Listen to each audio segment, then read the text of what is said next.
Jour de vote aujourd'hui en Côte d'Ivoire, plus de 6 millions d'Ivoiriens élisent leurs députés.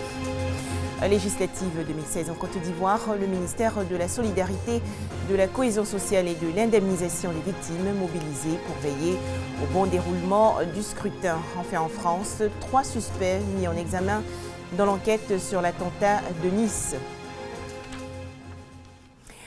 Madame, Monsieur, bonsoir et merci de nous suivre. La Côte d'Ivoire choisit donc aujourd'hui ses parlementaires. Quelques 6,2 millions d'électeurs sont aux urnes. Le scrutin se déroule dans le calme et la discipline. À noter 1337 candidats en lice pour 255 sièges de députés à l'Assemblée nationale.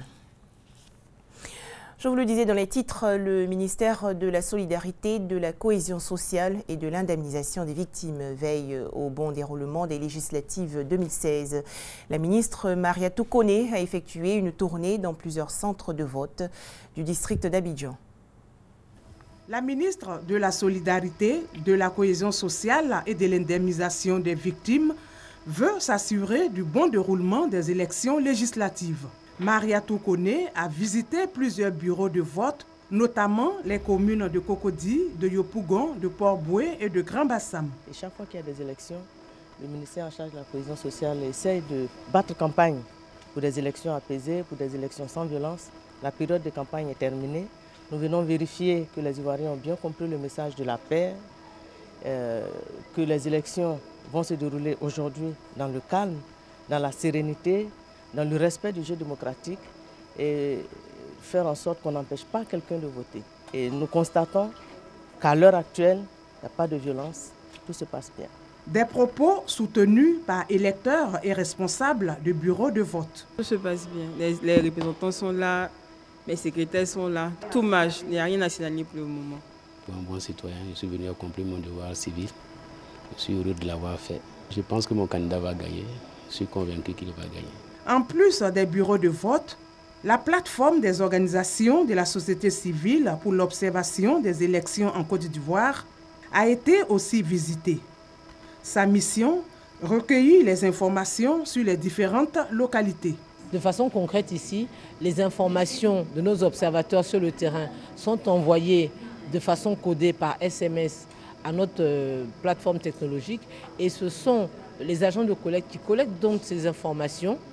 Par exemple, avec toutes ces informations, on pourra donner les tendances sur le taux de participation, tout ce qui se passe au niveau environnement. Est-ce que les BV, les bureaux de vote sont ouverts à temps, le nombre de femmes, par exemple, qui sont venues comme électrices, etc. Si tout semble bien se dérouler, reste que cette ambiance demeure après les élections.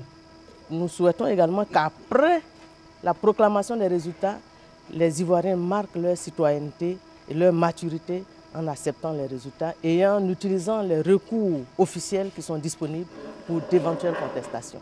Pour cette élection des députés à l'Assemblée nationale, ce sont plus de 1000 candidats qui sont en lice pour 255 sièges. Voilà des précisions de Grace Kando. Et pour ce scrutin, la coalition de la société civile est également à pied d'œuvre.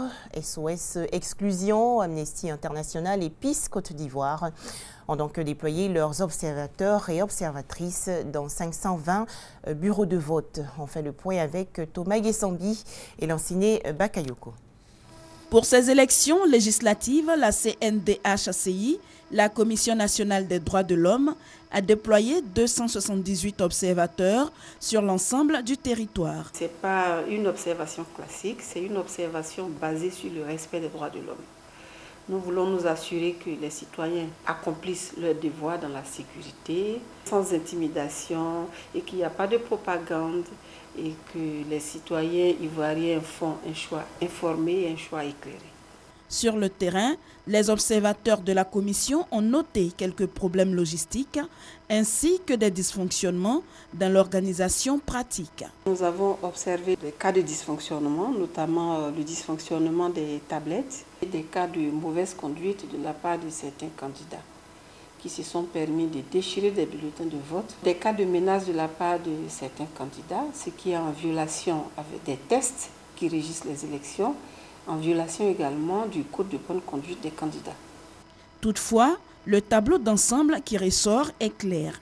La Côte d'Ivoire a fait un pas vers sa transformation démocratique. Ces législatives très concurrentielles ont été bien gérées et les libertés fondamentales globalement respectées selon la Commission. Dans l'ensemble, les choses se sont bien passées. Il y a eu un grand intérêt des populations pour ces élections législatives.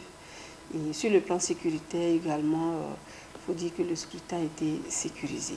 Si le vote lui-même s'est déroulé sans encombre, la Commission nationale espère que le dépouillement donne lieu également à une évaluation positive. Et retenez qu'à l'occasion du scrutin législatif 2016, RTI 1 prépare une émission spéciale. Elle sera diffusée ce soir à 21h. David Guédon-Mobio va recevoir plusieurs invités au menu de leurs échanges, notamment la campagne électorale et le déroulement de ces législatives. Autre actualité, projet de construction du 4e pont d'Abidjan. La Banque africaine de développement octroie 505 milliards de francs CFA à l'État ivoirien. L'institution financière a approuvé récemment ce prêt au vu des performances réalisées par la Côte d'Ivoire. Les explications de Adama Koné. On pourrait le dire, l'esprit du Père Noël souffle dans les relations Côte d'Ivoire Banque africaine de développement, BAD. Le moteur du véhicule du schéma directeur des transports du Grand Abidjan est en marche. La Banque africaine de développement a décidé de fournir le carburant nécessaire pour le trajet qui durera jusqu'en 2021. Ce vendredi, le conseil d'administration du groupe de la BAD a approuvé donc un prêt de plus de 769 millions d'euros, soit 505 milliards de francs CFA. Une enveloppe qui servira entre autres au financement d'un projet de taille, le 4e pont d'Abidjan. Une infrastructure de 1400 mètres connectant les communes du Plateau et d'Adjamé à celle de Yopougon. 70 000 véhicules emprunteront chaque jour le 4e pont. À cela s'ajoute l'aménagement de 87,9 km de voies urbaines rapides, la réalisation de 6 échangeurs et la réhabilitation de faits tricolores de 89 carrefours. Le projet porte enfin sur la gestion des déchets urbains et le renforcement des capacités en matière de régulation de la circulation. De quoi améliorer la fluidité routière dans la capitale économique dont la population actuelle de 4,71 millions d'habitants est estimée à 8,5 millions en 2030 et où le parc automobile enregistre une forte croissance. Si le moteur est en marche avec la mobilisation des fonds, le véhicule du schéma directeur des transports commence à traverser en janvier 2017 avec le lancement des travaux. Direction à présent la commune de Trècheville. L'unité d'oncologie pédiatrique du centre hospitalier universitaire a reçu récemment une visite particulière. Les animateurs de la télévision nationale et de la radio Fréquence 2 sont allés voir les jeunes enfants malades du cancer. Il s'agissait surtout de rendre le sourire aux petits souffrants. Malika Koulibaly. Des stars du petit écran et de la radio au CHU de Trècheville. Cette fois, ce n'est pas pour une émission. La visite est hautement caritative. Elle vise à apporter en cette fin d'année un peu de chaleur à ces enfants atteints d'un cancer. La direction générale de la RTI, dans sa dynamique de responsabilité sociétale, avait déjà commencé à poser un certain nombre d'actions en faveur des enfants. Donc nous avons jugé utile nous engouffrer dans cette voie, venir ici à l'unité d'oncologie du CHU de Trècheville, apporter un minimum de gaieté, de bonheur, un souffle en fait de vie à ces enfants qui souffrent de cancer et qui suivent des traitements qui sont vraiment douloureux.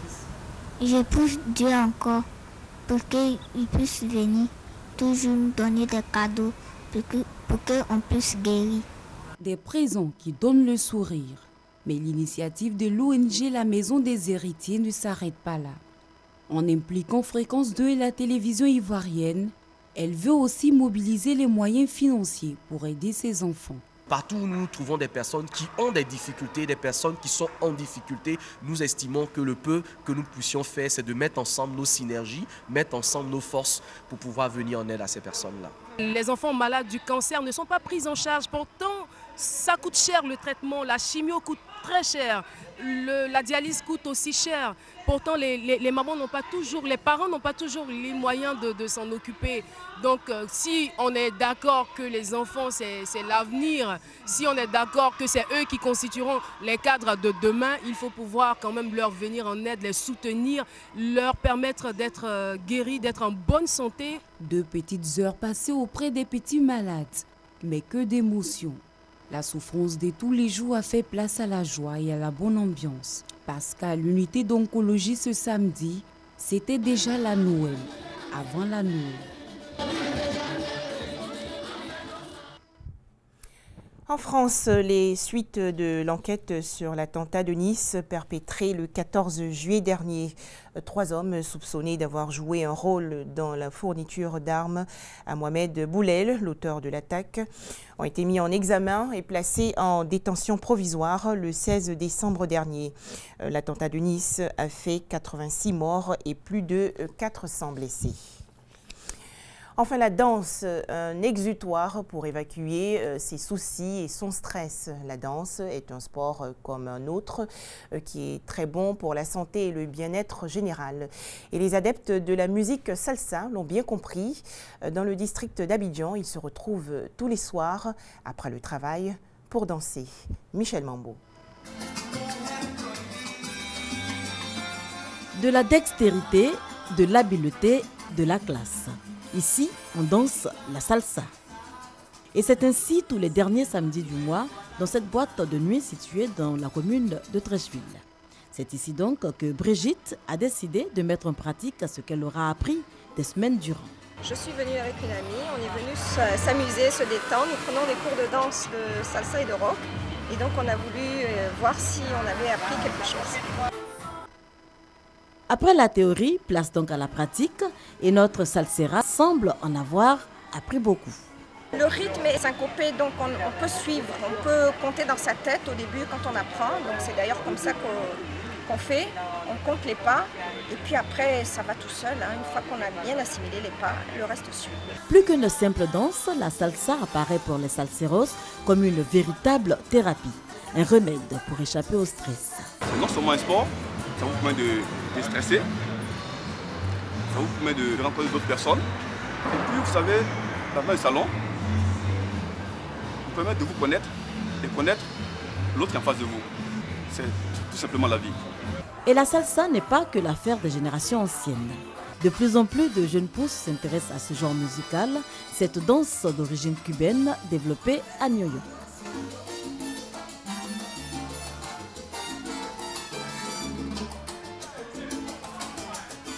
Non, je ne pense pas que ce soit réservé aux vieux, bien au contraire. En tout cas, ça permet de se sentir jeune tout le temps. Nous sommes tous appelés à vieillir et nos danses locales, les danses urbaines en particulier, ne traversent pas les temps. J'imagine qu'il est souhaitable qu'on danse la salsa parce qu'elle vit depuis. Et plein de gens l'aiment toujours, toutes les générations. Donc il est bon d'apprendre tôt pour que quand on vieillit, on sache retomber sur ses pas. Se déhancher, s'échauffer, transpirer, affiner sa silhouette tout en s'amusant, pourquoi pas. En tout cas, joindre l'utile à l'agréable, c'est là que la danse trouve tout son sens et la salsa en est l'illustration parfaite.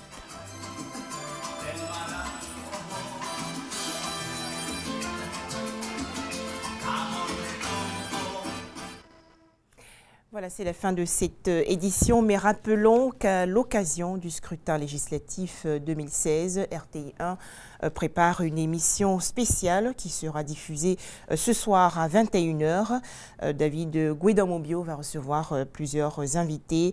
Leurs échanges vont porter sur la campagne électorale et le déroulement de ces législatives. Voilà, merci de nous avoir suivis. Très bon début de semaine à tous sur RTI2.